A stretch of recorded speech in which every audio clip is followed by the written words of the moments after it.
سرکار کی محفلیں مجھ کو ہر غم سے رب نے بری کر دیا، میری بات بن گئی ہے میری بات۔ بسم اللہ الرحمن الرحیم۔ محترم بزرگ و عزیز دوستو، آج کا جو مسئلہ ہے وہ ہے کہ مسجد کے اندر کیسے پیسے لگانے چاہیے، مسجد کی تعمیر کیسے پیسوں سے کرنی چاہیے۔ اسی طرح بیت الخلا یا دوسرے جو ضروری کام ہوتے ہیں، استنجا خانہ یا وضو خانہ، ان میں کیسا پیسہ لگانا چاہیے۔ اسی طرح مدارس کی عمارت میں کیسا پیسہ لگانا چاہیے۔ اس کے ویڈیو بنانے کا مقصد یہ ہے کہ ہمارے یہاں ایک مسجد ہے اور اس مسجد کے مقتدی حضرات نے، ذمہ دار نے کچھ سود کے پیسے رکھ رکھے ہیں، اور پوچھنے پر بتایا گیا کہ ان کو ہم بیت الخلا وغیرہ کی جو ضروریات ہوتی ہے ان میں استعمال کرتے ہیں، کیونکہ بیت الخلا تو ایک گندی جگہ ہے، وہاں حرام پیسہ اور گندا پیسہ لگ جاتا ہے۔ تو آج اسی وجہ سے میں نے ویڈیو بنائی کہ مسجد، بیت الخلا، مدرسے میں کیسا پیسہ لگے گا اور کیسا نہیں لگے گا، کہ کافر کا لگے گا یا کافر کا نہیں لگے گا۔ پوری بات آج اس کی ویڈیو میں انشاءاللہ آپ جان لیں گے۔ دھیان سے سنیں، اس بات کو دھیان سے سنیں۔ بہت سب لوگوں کے دماغ میں ایسی ایسی باتیں بیٹھی ہوئی ہیں، لوگوں سے ہم نے یہاں تک بھی سنا کہ جو حرام کا پیسہ ہے اس کی چپل تو پہن سکتے ہیں، چپل تو پیروں میں رہتی ہے، حرام پیسہ پیروں میں رہیں گے پڑے۔ تو اس لیے بات کو دھیان سنیں، مسئلہ کیا ہے اس میں، صاف مسئلہ کیا ہے۔ دیکھو، صاف مسئلہ اس میں یہ ہے کہ جو مسجد ہے، مسجد کی تعمیر میں حرام کا پیسہ یقیناً نہیں لگے گا۔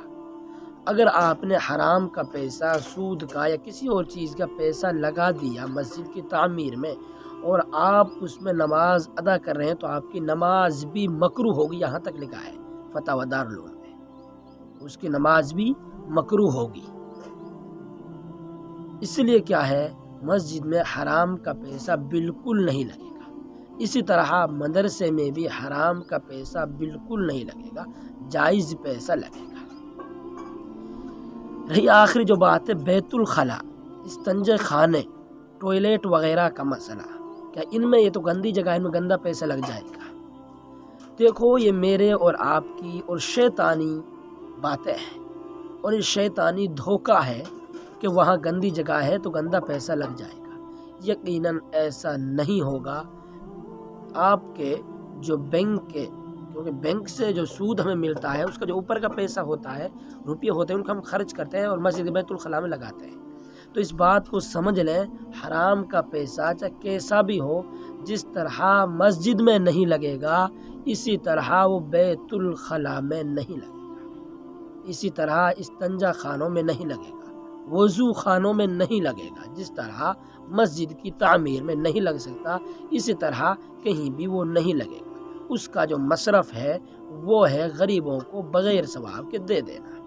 اس لیے حرام کے پیسے سے نہ بیت الخلا تعمیر ہوں گی، نہ مسجد تعمیر ہوگی، نہ مدارس تعمیر ہوں گے۔ اس بات کو یاد رکھیں۔ رہا ہے مسئلہ کہ کافر کا، ہاں، کافر کے پیسے کو ہم یہ جانتے ہیں مسجد میں نہیں لگ سکتا۔ ہم یہ کہتے ہیں حرام کا پیسہ جو اپنا پیسہ ہے وہ مسجد میں بھی لگا دیں گے، بیت الخلا میں لگا دیں گے، مدارس میں لگا دیں گے، لیکن کافر کا پیسے کو مسجد میں لگانا بالکل ناجائز سمجھتے ہیں۔ تو اس بات کو بھی سمجھ لیں کہ کافر کا جو پیسہ ہے، چاہے بیت الخلا ہو، چاہے مدارس ہو یا مساجد ہو، ہر ایک میں لگ جائے گا، اگر وہ اپنے مذہب کے مطابق اس کو ثواب سمجھ رہا ہے، اور کیا ہے، کسی فتنے کا اندیشہ آپ کو نہیں ہے، فتنے کا اندیشہ نہیں ہے، وہ صرف ویسے لگا رہا ہے اور مدد کر رہا ہے آپ کی، تو یقیناً کافر کے پیسے کو مسجد میں استعمال کرنا جائز ہے۔ کافر کے پیسے کو اسی طرح کیا ہے، بیت الخلا میں استعمال کرنا جائز ہے، مدارس میں استعمال کرنا جائز ہو جائے گا۔ اس بات کو یاد رکھیں۔ آسان سی بات ہے، حرام مال ہے چاہے کسی کا ہو، کہیں نہیں لگے گا۔ حلال مال ہے چاہے کسی کا ہو، کافر کا، مسلمان کا، سب جگہ لگ جائے گا۔ صاف اصول ہے، حلال مال ہے چاہے مسلمان کا ہو حلال، چاہے کافر کا ہو، مسجد میں لگے گا، بیت الخلا میں لگے گا، مدرسے میں بھی لگے گا۔ اگر حرام مال ہے، چاہے مسلمان کا ہو، میرے بھائی کا ہو، باپ کا ہو، چاہے عالم کا ہو، کسی کا بھی ہو، حرام کا مال نہ مسجد میں لگے گا، نہ مدرسے میں لگے گا، نہ بیت الخلاء میں لگے گا۔ اور چاہے کافر کا حرام مال ہے تو کافر کا بھی نہیں لگے گا، اس بات کو یاد رکھیں۔ اللہ تبارک و تعالی مجھ کو اور آپ کو مسائل کو سمجھنے، شریعت کو سمجھنے اور شریعت کے مطابق زندگی گزارنے کی توفیق عطا فرمائے۔